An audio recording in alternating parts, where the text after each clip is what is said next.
오늘은 본문 느헤미야 1장 4절로 11절의 본문을 중심으로 미래비전 시리즈 그 5번째 시간, 기도할 때 비전은 이루어진다. 한번 따라하겠습니다. 기도할 때 비전은 이루어진다. 그 제목으로 은혜의 말씀을 함께 나누고자 합니다. 어제 토요일 날 오전 5시에 남전도회 중심으로 새벽 기도회를 드리고 조찬 모임을 가졌습니다. 기도하는 것이 일찍이 일어나서 기도하는 것이 쉽진 않아요. 저도 해봐서 알지만 목회자지만 늘 이게 기도는 습관이에요. 그렇기 때문에 기도의 습관화가 되어 있지 않으면 굉장히 어려운 거예요. 사실 한 번은 할 수 있지만 꾸준히 하기는 참 어려워요. 왜요? 습관이 되어져야 되기 때문에 그렇습니다. 그런데 참 감사한 것은 이렇게 우리 여러분이 또 나오셔서 함께 기도하고 새벽을 깨워 기도하고 그리고 조찬 모임 가져서 참 감사했습니다. 이런 기도의 어떤 무브먼트가 계속적으로 또 활성화되고 이어지기를 바라는 마음이 있습니다. 우리는 주일 낮 예배를 통해서 하나님 나라의 비전, 곧 미래 비전에 대해서 말씀을 나누고 있습니다. 그리고 그 미래 비전이 어떻게 이루어져 갈 수 있는가에 대한 말씀, 방법론적인 말씀들을 좀 이야기하고 있고요. 좀 더 이제 방법론적인 부분들이 맞춰지면 이 미래 비전의 실제편, 실제적으로 어떻게 미래 비전이 이루어져 가야 되는가에 대한 부분들도 나누는 시간을 갖고자 합니다. 그런 면에서 이제 이 방법론적인 부분에서 3번으로 나누어질 수 있는데요. 우리가 지난주에는 말씀으로 이루어지는 미래 비전, 그리고 이번 주는 기도로 이루어지는 미래 비전, 다음 주는 성령 가운데 이루어지는 미래 비전, 그 말씀들을 또 함께 나누고자 합니다. 여러분, 사실 하나님 나라의 비전이라고 하는 이 미래 비전이라고 하는 것은 단기간에 이루어지기는 참 어려울 수 있어요. 그러나 어떻습니까? 천리길도 한 걸음 물떠고, 그리고 높은 산도 한 걸음 한 걸음 걷다 보니까 정상에 다다르듯이 한 발을 뛰고 두 발을 뛰고 계속해서 그 과정들을 거쳐가기 때문에 성취도 되고 결과도 얻을 수 있고 마침내 이룰 수 있는 거예요. 그렇기 때문에 이 하나님 나라의 미래 비전이 거대한 어떤 웅장하고 굉장히 크지만, 그러나 우리의 어떤 하나하나의 몸짓 하나하나가 믿음의 결단 하나하나가 이어지면서 그 과정이 어떻게 보면 미래 비전을 이루고 있는 거예요. 아멘이시죠? 아멘. 그렇기 때문에 저와 여러분들이 현실적으로는 굉장히 크고 손에 잡혀지지 않는 것 같고, 그렇지만 지금도 우리는 벽돌 한 장을 쌓는 심정으로 미래 비전을 이루어 가고 있고, 지금도 이루어 가고 있는 과정이고, 미래 비전은 이루어지고 있는 중이다 라고 하는 것을 여러분 꼭 기억할 필요가 있습니다. 사실 경우는 다르지만 옛날에는 큰 강이 있든지 더러는 산이 있든지 산맥이 가로놓여 있든지 더 나아가서는 큰 대해 바다가 있으면 교통의 지장을 받고 방해를 받아서 사람들이 그 강을 건너지 못하고 대해를 건너지 못하고 산맥을 건너지 못해서 더 나아가지 못해서 그 가운데서 어떤 교통의 불편함 때문에 민족이 바뀌고요, 갈리고 나라가 그 가운데서 경계가 되어지고 문화적 배경도 상당히 차이를 보이는 그런 경우들을 역사적으로 많이 우리는 보게 됩니다. 그러나 지금은 어떻습니까? 교통이 발달하다 못해서 산맥이 있으면 굴을 뚫어서 그냥 가잖아요. 제가 옛날에 저희 고모 되시는 분이 사모님이신데 고모님이 고모부와 고모님이 대관령, 강원도 대관령이라는 곳에서 목회를 하셨어요. 그래서 제가 어렸을 때 대관령을 부모님과 방문한 적이 있습니다. 그때 진짜 지금도 기억이 생생해요. 대관령 골짜기를 차를 타고 가는데 얼마나 꼬불꼬불 올라가는지 그때가 제 기억에 안개도 꼈어요. 그런데 꼬불꼬불한 길을 가는데 잠깐씩 안개지만 보이는 그 낭떠러지를 보면서요, 제가 야, 이러다가 자칫 저 낭떠러지로 차가 굴러떨어지면 죽을 수도 있겠다, 그 생각했어요. 그러면서 올라가니까 대관령 700고지에 올라가서 평지가 생기면서 나오면서 거기에 이제 마을이 형성되어 있고 교회가 있고 그게 대관령 면이었어요. 그래서 제가 그곳에 방문한 적이 있는데 그 후에 이제 한참 뒤에 제가 성장해서 경기도 이천에서 교역자 생활을 시작하고 그리고 이제 여러 목사님들, 전도사님들과 함께 경기도 이천을 출발해서 이제 강원도 강릉으로 갈 때 깜짝 놀랐어요. 여기가 대관령이라는 거예요. 그런데 고속도로로 굴을 뚫고 해서 터널을 뚫고 쫙 가는데요. 평지인 줄 알았어요. 느낌이 없어요. 이게 고개야? 이게 산맥이야? 느낌이 없이 그냥 강원도 강릉을 그냥 도착을 해버릴 거예요. 그렇듯이요, 여러분, 교통의 발달이라는 것은 실로 엄청나지 않습니까? 그래서 오늘날은 뭐 비행기, 또 배, 고속열차, 고속도로 못 가는 곳이 없습니다. 여러분, 사실 저는 이 오늘 주제인 기도로 이루어가는 미래 비전을 생각하면서 기도라고 하는 것이 바로 이런 것이겠다라는 생각이 들었어요. 기도야말로 우리를 가로막고 있는 숱한 장애물들을 뛰어넘는, 아니요, 통과해서 뚫고 나가는 놀라운 위력이 기도가 아닌가, 그런 생각을 하게 되었습니다. 그리고 성경에도 그런 비유가 있지만 기도를 비상하는 것으로도 비유할 수 있을 것 같아요. 비상이 뭡니까? 하늘을 높이 날아오르는, 마치 새가 하늘을 날기 위해서 땅에서부터 힘껏 날갯짓을 하면서 공중으로 날아오르는 것, 힘차게 날아가는 것, 그게 비상 아니겠습니까? 여러분, 그것을 놓고 보면 기도야말로 믿음의 비상이에요. 예? 기도야말로 믿음으로 비상하는 거예요. 예? 기도는 다른 말로 이야기하면 하늘에 계신 하나님 앞에 우리의 어떤 그 간구를 올려드리는 거죠.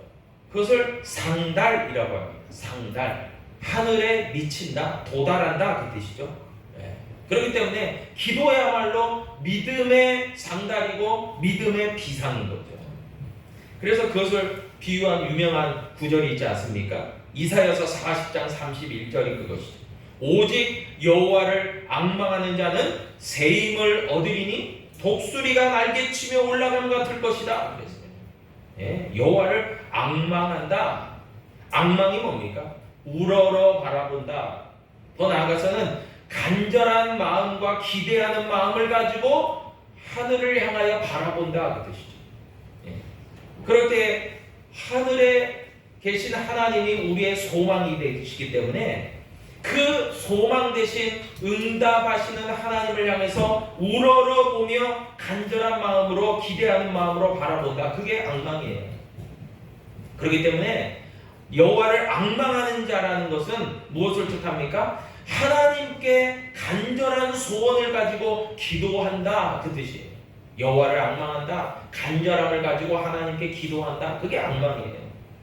여러분, 그렇게 하나님께로 앙망하는 자가 결국 얻게 되어있는 것이 뭐냐? 얻는 것이 뭐냐? 성경은 약속하잖아요. 새 힘을 얻을 것이다 라고 말해요. 여러분, 새 힘을 얻기 때문에 독수리가 힘이 없으면 날아가질 못하죠.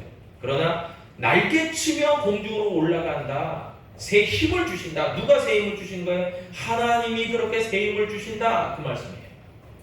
여러분, 그렇기 때문에 기도한 사람은 새 힘을 얻는 경험을 알고 있는 거예요. 경험이 있어요. 여러분, 기도하지 않은 사람은 이걸 절대로 경험하지 못해요. 알 수도 없어요. 이게 영적인 부분이기 때문에. 그러나 기도한 사람은요, 자신은 알아요. 왜요? 기도했잖아요. 기도해봤잖아요. 그리고 하나님이 응답 주셨잖아요. 새 힘을 주셨잖아요. 그것을 돌파할 수 있는 능력을 주셨잖아요. 그렇기 때문에 기도해봐야 되는 거예요. 제가 숱하게 얘기하는 말 중에 기도는 하고 볼 일이다. 그 얘기를 제가 숱하게 합니다. 기도 안 해봤으면 말하지 말고, 기도를 잘 모르겠으면 기도하기를 시작해라. 기도하다 보면 경험되고 느껴지고 하나님이 주시는 그 은혜가 있다. 그 능력이 있다 말이에요. 여러분, 오늘 본문 느헤미야서의 주인공은 당연히 느헤미야라는 인물입니다. 여러분, 느헤미야는요, 유대가 바벨론에 망하고 멸망당하고 포로로 끌려갔던 그 후예 중에 한 명이에요. 그런데 바벨론도 망하고 어디에 망합니까? 바사, 즉 페르시아에 망합니다. 그리고 그 페르시아의 왕의 술을 담당하는 관원이 느헤미야였어요. 오늘 성경이 얘기해주고 있죠. 여러분, 술 맡은 관원이라는 것은 왕의 가장 최측근, 지근거리, 가장 가까운 거리에서 술을 담당하고 시중을 드는 관리예요. 그러나 그냥 내시 그런 부분이라기보다는 저들은 상당한 총애를 받는 관원이었고, 그리고 당시만 해도 왕을 시해하려는 음모가 끊임없이 일어나는 그런 일이 많았기 때문에 왕의 지근거리에서 최측근에서 이 왕에게 올려드리는 음식을 담당한다? 그것은 왕의 총애가 없으면 도저히 맡을 수 없는 일이고요. 오늘날로 말하면 대통령 최측근에서 수행하는 비서관들이 바로 이 느헤미야의 관직이었어요. 그렇기 때문에 어떻습니까? 오늘날보다도 훨씬 더 신분과 계급 체계가 있는 그 옛날에는요, 이런 절대자인 왕 옆에 있다는 것만으로도 그 권세가 어마어마했어요. 그렇기 때문에 느헤미야의 관직은 상당한 위치라는 것을 우리는 잘 알 수 있어요. 그럴 뿐만이 아니라 권세가 있기 때문에 부귀영화는 저절로 따라왔어요. 상당한 막강한 힘을 가진 사람이에요. 여러분, 오늘날로 말하면 진짜 막강한 권세자예요. 그 사람이 느헤미야였다라는 거예요. 그런데 그렇게 부귀영화를 누리고 권세가 있고, 그리고 한마디로 소위 말하면 잘 먹고 잘 살 수 있는 충분한 여지가 있는 느헤미야. 이 느헤미야에게 어느 날 하루는 정말 가보지도 못했던, 듣기만 했던 자신의 고향 땅, 이 조상들의 고향인 예루살렘의 이야기가 전해지게 되어집니다. 느헤미야 1장 2절로 3절의 말씀입니다. 내 형제들 가운데 하나인 하나니가 두어 사람과 함께 유다에서 내게 이르렀다. 그러니까 하나니라는 형제, 그러니까 느헤미야의 형제 중에 하나가 유대 땅을 가본 거예요. 예루살렘을 직접 방문한 거예요. 그리고 그가 이르는 말이, 그가 전하는 소식이, 유다와 예루살렘 사람들의 형편을 물어보니까 그들이 내게 이르기를 사로잡힘을 면하고 남아있는 자, 그러니까 예루살렘에 아직 남아있는 자들, 그 유대 백성들이 큰 환난을 당하고 능욕을 당하는데 그 이유가 뭐냐? 예루살렘 성이 허물어지고 성문들이 불탔다. 그 이야기를 전한 거예요. 이 하나니를 보니까요, 하나니는 이제 후에 그 뒤에 예루살렘을 관리하는 관원이 됩니다.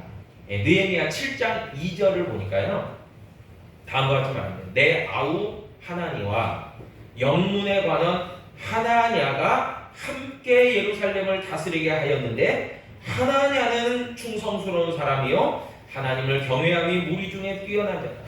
그러니까 후에 일이겠지만 이 소식을 전한 하나니는 예루살렘으로 다시금 가서 그곳을 관리하는 관원의 역할을 감당하게 되어진 거죠.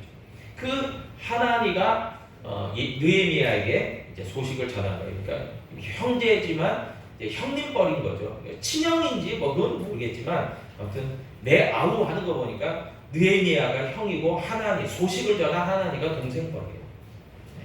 그런데 그가 전한 소식이 너무나 참담한 거였어요. 예루살렘이 성이 허물어지고 성문이 불탔다. 여러분, 성벽이 허물어지고 성문이 불탔다라는 의미는 뭐겠습니까? 보호처와 안식처가 무너졌다 그 말이에요. 그러니까 예루살렘의 성벽과 성문이 무너지고 불탔다 그 말은 더 이상 예루살렘은 안전한 곳이 아니다 그 말이에요. 안전한 곳이 아니니까 약탈하는 사람들이 수시로 들어와서 약탈을 하고 사람들을 죽이고 노략질하는, 그렇기 때문에 더 이상 사람들이 불안해서 살 수 없는. 여러분, 참 우리 대한민국이요 진짜 치안으로는 전 세계에서 내놓으라 하는 그런 안전국가예요. 외국 사람들이 우리나라에 거의 300만 명이 와서 살고 있잖아요. 그들의 이야기를 들어보면 뭐 아시잖아요. 동남아도 그렇고 미국도 뭐 안전하지 않습니다. 제가 미국에서 좀 그나마도 안전한 동네에 살다가 좀 험악한 동네를 간 적이 있어요. 흑인 동네를. 그 흑인 동네를 갔는데 길에 걸어 다닐 수가 없어요. 그리고 슈퍼마켓을 들어가도요 창살로 다 쳐져 있어요. 왜냐하면은 총 들고 언제 뛰어들어와서 뭐 위협할지 모르니까 창살로 다 돼 있고 그냥 이렇게 돼 있는 거예요. 여러분, 굉장히 우리나라가요 진짜 그런 면에서 너무 안전하고 평화스러운 곳이에요, 사실. 그 치안이 안 돼 있는 곳을 한번 가보셔야 돼요. 여러분, 그런데 예루살렘이 그랬다는 거예요. 진짜 이건 뭐 사람이 살 수가 없어요. 언제 어떻게 위협을 당할지 몰라요. 그런 참담함의 소식을 느헤미야가 듣게 된 겁니다. 그리고 나서 이 느헤미야가 근심 중에 이 오늘 본문 말씀 느헤미야 1장 4절 말씀에 보니까 우리가 읽었던 말씀 첫 구절이죠. 다음과 같이 말하는 거예요. 내가 이 말을 듣고 앉아서 울고 수일 동안 슬퍼하며 하늘의 하나님 앞에 금식하며 기도하였다. 수일 동안 슬퍼하는 거예요. 너무나 안타까운 거예요. 여러분들 생각해 보세요. 너는 너, 나는 나. 내가 수천 킬로, 수백 킬로 떨어진 내가 바벨론 땅, 이 페르시아 땅에서 내가 잘 먹고 잘 살고 있는데 저 멀리 있는 유다, 이거 관심도 없을 수 있어요. 여러분, 그런데 참 재밌는 것은요, 제가 이제 LA에서 생활할 때 물론 이제 뭐 TV 틀면 미국 방송 나오지만 미국 방송 나와도 뭐 그냥 재미도 없잖아요. 그러니까 미국에 주재하는 재미교포들이요 한국 방송 더 많이 봐요. 오늘날은 뭐 넷플릭스 있고 이러니까 뭐 더 뭐 말할 것도 없지만요. 근데 옛날에는 그런 게 없더라도요 뭐 인터넷을 통해서 어떻게든 한국 방송 많이. 그리고 미국에 있는 그 분들이 고국을 떠나 있지만 생활은 다 거기잖아요. 그 생활은 다 그쪽에서 해야 되는데 관심은 또 대한민국 한국에 그렇게 많아요. 그래가지고 정말 그 한국에서 무슨 일이 벌어지는지 다 알고 있어요. 교회 가서 얘기하면 한국 얘기만 하고 있어요. 뭐 LA가 뭐 했다 뭐 그런 얘기 잘 안 해요. 한국에 뭐 문제가 이거야 뭐 그런 얘기. 이강진 집사님 그러죠. 뭐 뉴욕도 똑같아요. 같습니다. 그러니까 한국 사람들보다 오히려 뉴스를 더 잘 봐요. 그러니까 관심이 많아요. 여러분, 근데 이 느헤미야는요 이런 관심도 관심이지만 믿음의 사람이에요. 믿음의 사람이니까 관심 가지고 슬퍼하고 그 어려운 문제가 있다니까 슬퍼하고 금식하며 기도해야 되는 거예요. 여러분, 금식했다는 것은 이제 여러 가지로 해석할 수 있지만 금식했다는 것은 결국 뭡니까? 단순히 음식을 절제하고 금하고 포기했다. 여러분, 그것도 뭐 물론 속하지만은 더 나아가서 진짜 의미가 있다면은 하나님께만 집중하고 간절히 기도하는 시간을 가졌다 그 말이에요. 그러니까 성경에서 보면은 금식 기도는 여러 상황 가운데서 이루어졌어요. 그러니까 하나님을 간절히 찾고 구할 때도 금식하며 기도했다는 기록이 많이 있고요. 특별히 죄를 자복하고 회개할 때도 금식으로 기도했어요. 그리고 또 하나님의 뜻을 간절히 구할 때도 금식으로 기도했어요. 여러분 예수님도 마태복음 4장에 보니까 광야에서 금식하며 기도하셨다고 했어요. 그러니까 음식이 절제되어지는 가운데서 하나님의 뜻을 간절히 구하고 집중하여 기도하고 그 40일 후에 공생애가 시작되잖아요. 그러면서 예수님이 하신 말씀이 있어요. 마태복음 4장 4절. 사람이 떡으로만 살 것이 아니요 하나님의 입으로 나오는 모든 말씀으로 살 것이라 그랬어요. 여러분 그렇기 때문에 금식 기도가 뭡니까? 분명히 사람이 먹고 마시는 것으로 생명이 연장되고 유지돼요. 당연해요. 그러나 일정 기간은 그런 먹고 마시는 것이 없어도 절제돼도 하나님께서 그 사람을 생명을 연장하게 하실 수 있기 때문에 그 기간 동안을 절제하면서 집중해서 하나님의 뜻을 구하며 하나님의 말씀의 은혜를 구하는 가운데서 뭐까지 의지하냐면 하나님은 나의 생명을 주관하시는 분이다. 내가 먹고 마심이 없어도 나를 해치지 않는다. 그렇게 의지하는 가운데서 하나님 이 기간에 내가 더 집중적으로 하나님을 의지하겠습니다. 믿음으로 나아가는 그 과정인 거죠. 금식. 여러분 금식 기도도요.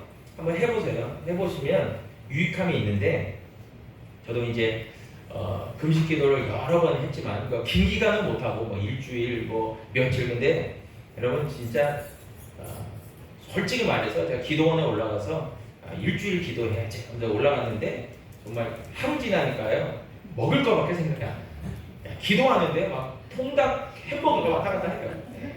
그러니까 금식 기도가 그렇게 쉬운 게 아니더라고요. 여러분 내가 금식해야지. 여러분 진짜 이 먹을 거를 절제한다는 게요 정말 힘든 거예요. 그러니까 몸이 힘이 빠져요. 근데 열심히 기도해야 돼요. 여러분 기도가 노동이에요. 얼마나 힘든지 몰라요. 근데 먹을 것도 포기한다? 여러분 그게 뭐겠어요?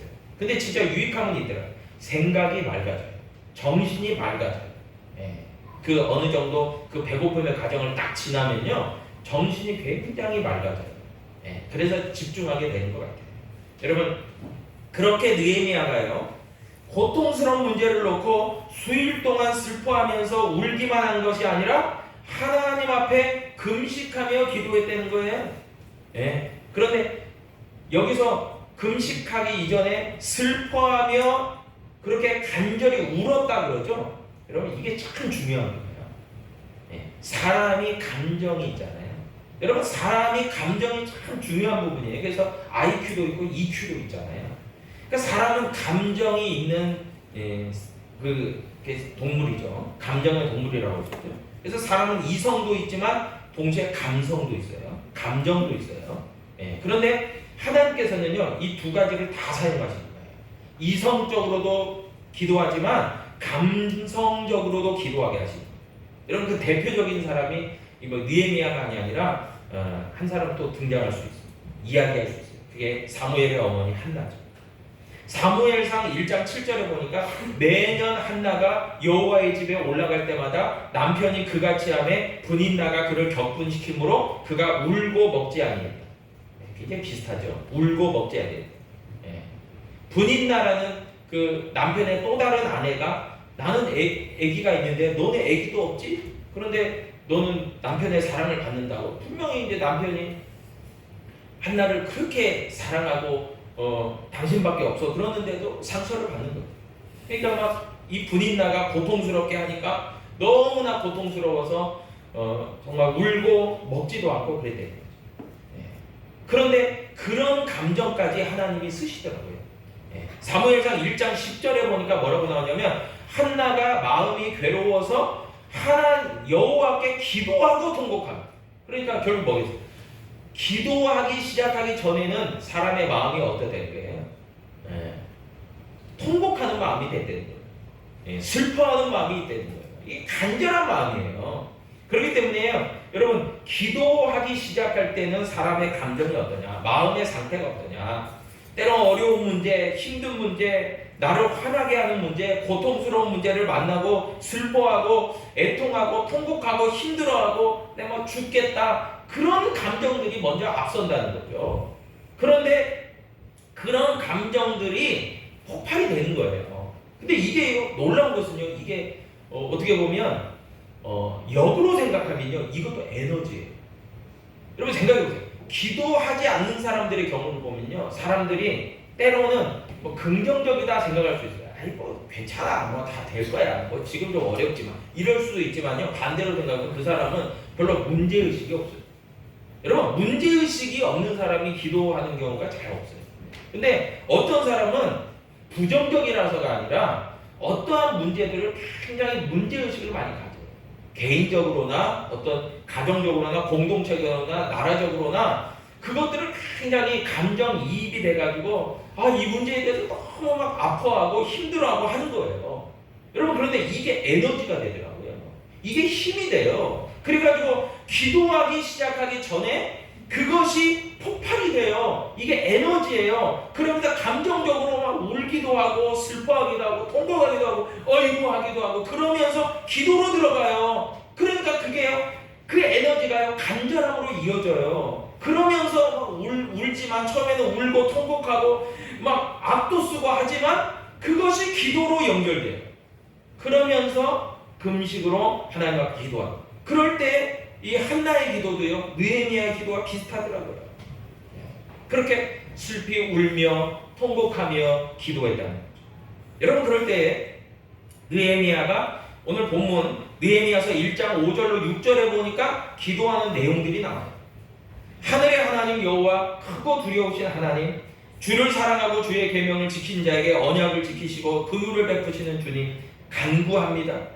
이제 종이 주의 종들인 이스라엘 자손을 위하여 주야로 기도하고 이스라엘 자손이 주께 범죄한 죄들을 자복하니 주는 귀를 기울이시고 종의 기도를 들으시고 나와 내 아버지의 집이 범죄하여, 이렇게 나와요.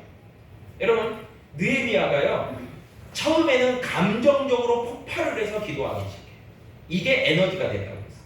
그런데 이게 조절이 돼요. 이게 그냥 계속해서 울면 어떻게 하겠어요? 그러니까 감정이 어느 정도 누그러지고 조절이 되면서 이제는 결국 뭐가 돼요? 이성적 기도로 이어져요. 내가 뭘 기도해야 되는지를 아는 거죠. 느헤미야. 한나도 똑같았어요. 그래서 하나님은 이성적으로 집중하게 하시는 거예요. 집중해서 하나님께 기도하게 하시는 거예요. 그러면서 느헤미야는 특별히 하늘의 하나님, 크고 두려우신 하나님, 광대하시고 위대하시고 능력이 많으신 하나님을 바라보게 됩니다. 그냥 울고 있을 때는 그냥 막 죽겠던 것만 생각나다가 이제는 내가 기도해야 될 대상은 하나님이지, 내가 믿음과 확신 가운데 기도해야지, 그런 생각을 한 거예요. 그러면서 생각한 게 뭐예요? 하나님의 약속의 말씀이었어요. 그 약속의 말씀이 뭐예요? 본문이 이야기해요. 주의 계명을 지키는 자에게 언약을 지키시고 긍휼을 베푸시는 하나님이었다. 여러분, 이것은 느헤미야 이전에도 그렇게 하나님이 행하셨던 거예요. 이 약속의 말씀을 붙든 거예요. 여러분, 그래서 기도할 때의 특징이 있어요. 감정적 기도와 이성적 기도를 같이 해야 되는데 이성적 기도 가운데는 특별히 하나님의 말씀을 붙잡고 기도해야 돼요. 아멘. 하나님의 말씀으로 기도해야 돼요. 말씀을. 내게 능력 주신 자 안에서 내가 모든 것을 할 수 있습니다. 그 말씀도 붙잡고. 수고하고 무거운 짐진 자 다 내게로, 내가 너를 쉬게 하리라. 주님의 안식을 믿습니다. 그러니까 이거 말씀 붙잡고 기도합니다. 여러분, 그렇게 느헤미야가 전능의 하나님, 약속의 하나님을 향하여 기도하는 거예요. 그렇게 믿고 기도하는 거예요. 여러분, 미래 비전을 이루는 기도의 특징 가운데 중요한 부분이 하나님께 대한 바른 믿음의 인식이에요. 하나님이 누구시냐? 여러분, 진짜 뭐 이 자리에 없어서 좀 그러지만 저희 딸 같은 경우는요, 제가 물어봤어요 한번. 주아야, 아빠라는 직업이 참 극한 직업이야. 그랬어요. 왜 그러냐면은 너의 스케줄에 맞춰서 내가 다 뭐 도움도 줘야 되고, 네가 필요하다면 뭐또 챙겨줘야 되고, 또 저기 가야 돼 그러면 가야 되고, 그리고 또 이거 원해요 그러면 또 들어줘야 돼요. 김민기 장님 그러시죠? 아빠라는 직업은 상당히 극한 직업이에요. 그래서 제가 주아한테 아빠라는 직업이 상당히 힘들다 그랬더니 자기도 안 돼요. 자기도 아는데 아빠는 당연히 해줘야 안 되는 거야. 그래서 제가 아빠는 하나님이 아니다, 제가 그 말을 하려다가 말았어요. 난 하나님이 아니야. 너희 모든 소원을 들어줄 수 없어요. 제가 그 말을 하려다가 저 주아한테 믿음의 말이 아닌 것 같아서 제가 절제했어요. 여러분, 근데 참 아이들이 그러더라고요. 아빠니까 엄마니까 당연히 해줘, 뭐 이거예요. 여러분, 그런데 이게 따지고 보니까 믿음이에요. 아니, 아빠니까 해줄 수 있잖아. 엄마니까 해줄 수 있잖아. 네. 여러분, 우리가 하늘의 하나님을 향해서 우리의 사랑의 아버지 되신 하나님을 향해서 어떤 인식을 갖고 있느냐, 굉장히 중요한 거예요. 하나님은 하실 수 있잖아요. 하나님은 내 기도 들어주실 수 있잖아요. 그런 능력이 있잖아요. 이런 믿음이 있다는 거죠. 여러분, 느헤미야가 그랬다는 거예요. 여러분, 그래서 미래 비전을 이루는 기도의 특징 중에 기도의 대상이신 하나님에 대한 믿음의 인식이 반드시 필요하다. 여러분, 또한 하나님을 향해서요, 기도할 때는요, 하나님은 우리에게 좋은 것 주셔. 그것에 대한 믿음도 있어요. 하나님은 좋은 것 주시는 하나님이야. 여러분, 한나의 기도와 느헤미야 기도에서 또 보니까요, 굉장히 특징적이고 공통점들이 있더라고요.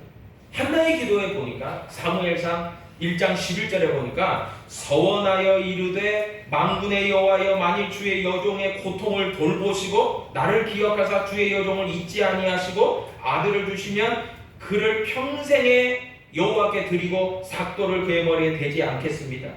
여러분, 한나가요, 처음에는 울었어요. 감정적으로 폭발했어요. 그러나 이성적으로 하나님 앞에 간절히 금식하며 절제하며 기도했어요. 그리고 나서 하는 게 있어요. 그게 뭐냐면 믿음의 서원이에요. 자신의 기도를 응답하시면 그 주신 아들을 하나님께 드리겠나이다, 서원하는 거예요. 근데 느헤미야도 마찬가지예요. 느헤미야 1장 9절에 보니까요, 만일 내게로 돌아와 내 계명을 지켜 행하면 너희 쫓긴 자가 하늘 끝에 있을지라도 내가 거기서부터 그들을 모아 내 이름을 두려고 택한 곳에 돌아오게 하리라 하신 말씀을 이제 청하건대 기억하옵소서. 여러분, 결국 뭐겠어요? 미래 비전을 품고 하는 기도의 특징이 뭐냐면, 먼저는 전능하신 하나님에 대한 인식이죠. 믿음의 인식이죠. 그뿐만이 아니라 하나님의 뜻이 이루어지기를 간절히 원합니다. 그리고 그 뜻이 이루어지면 내가 하나님의 뜻대로 행하겠나이다 라는 소원이에요. 여러분, 이게 참 하나님의 마음을 움직이는 거예요. 여러분, 생각해보세요. 네. 하나님도요, 뭐가 좀 있어야 그 사람 축복하시는 거예요. 예를 들어서 하나님 나 잘 되게 해주세요. 근데 잘 돼서 하나님 나 떠나고 싶어요. 이러는 사람 잘 되게 해주겠어요? 하나님 저 좀 잘 되게 해주세요. 그러면 하나님의 나라와 영광을 위해서, 하나님을 위해서 내가 헌신하고 믿음으로 잘 살아가겠습니다. 하나님께도 내가 잘하겠습니다. 이런 사람 하나님 축복하시죠. 안 그러겠습니까? 하나님 나 축복해 보세요. 나 돈 잘 벌게 해주세요. 나 세상 가운데 떡떡거리면서 잘 먹고 잘 살고 나 교회 안 나가겠습니다. 이런 사람 하나님 축복하겠어요? 아니라는 거예요. 여러분, 그래서 우리는요 좀 이런 거 기도해야 될 것 같아요. 하나님 좀 기억해 주세요. 나의 기도와 행위를 좀 기억해 주세요. 여러분, 사도행전 10장에서 고넬료가 내 기도와 구제가 하늘에 상달된다는 거예요. 여러분, 하나님 다 보고 계신다는 거예요. 아니, 쟤는 내가 좀 좋게 해주면, 축복해주면 쟤는 더 잘 나가게 하겠네. 이러면 더 축복해 주신 거예요, 하나님이. 여러분, 그런 서원까지 더해서 신실하신 하나님 앞에 기도하는 기도가 한나의 기도, 느헤미야의 기도였다는 거예요. 여러분, 하나님이 기억하신다는 것은요, 곧 하나님께서 하나님의 때에 응답하신다, 그 말이에요. 여러분, 그렇기 때문에 미래 비전을 위한 기도는요, 하나님께서 약속하신 것이 이루어질 것을 기대하는 마음으로 기도하는 거죠. 현실적으로 지금 당장은 아니더라도 하나님 반드시 그것이 이루어질 줄로 믿습니다. 그래서 미래 비전을 이루는 기도의 특징이요, 현실적이면서 현재 진행형인 기도예요. 그러니까 아직은 아니지만 진행되고 있는 거예요. 아까도 얘기했지만 아직은 내 것이 아니지만 포텐이 있어요. 그래서 그게 곧 터져요. 근데 그것을 믿고 나아가는 거예요. 여러분, 미래 비전의 기도는 그렇기 때문에 놀라운 이 응집력을 가지고 있는 거예요. 여러분, 이제 마지막으로 보니까요, 이 미래 비전의 기도는요, 오늘 본문 말씀 11절에 보니까 주의 종들이 형통하기를 구하는 기도예요. 형통하기를 구하는. 11절에 보니까요, 주여 구하오니 귀를 기울이사 종의 기도와 주의 이름을 경외하기를 기뻐하는 종들의 기도를 들으시고 오늘 종이 형통하여 이 사람들 앞에서 은혜를 입게 하옵소서. 여러분, 형통이라는 말이요, 세상적인 관점에서 보면 뭐 세상의 성공과 부를 이루고 잘 되고 그냥 모든 것이 원만하게 잘 해결되고 이게 형통인데요, 성경이 말하는 형통의 의미는 조금 달라요. 그것은 뭐냐면 하나님의 뜻 안에서 이루어지는 그런 응답과 번영이에요. 그러니까 하나님과 결별돼서의 형통은 성경이 말하는 형통이 아니에요. 그러니까 나는 하나님 떠나서도 잘 먹고 잘 살아, 이것은요 형통이 아니에요. 하나님 안에서 내가 잘 되기를 원합니다. 하나님 안에서 내가 이걸 이루기를 원합니다. 그거죠. 여러분, 그렇기 때문에 이 미래 비전을 이루어가는 기도에서 마지막으로 살펴보는 이 형통은요, 하나님의 뜻이 이루어지는 가운데 제가 함께하기를 원합니다. 그 기도. 여러분, 그렇기 때문에 오늘 본문 느헤미야서에서 발견하게 되는 미래 비전의 기도의 특징들은요, 무엇보다도 감정으로 시작해서 이성적으로 기도하며 하나님께 대한 그런 분명한 믿음의 인식을 가지고 간절함을 담아 집중하여 기도해요.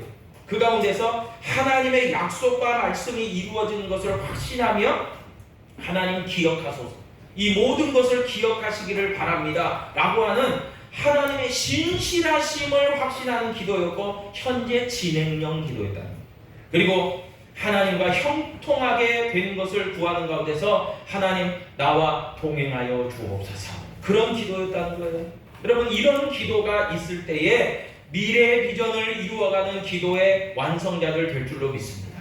그리고 이런 기도하는 가운데서 하나님은 반드시 저와 여러분 가운데 좋고 값진 것으로 응답하여 주실 줄로 믿습니다. 기도하겠습니다. 아버지 하나님,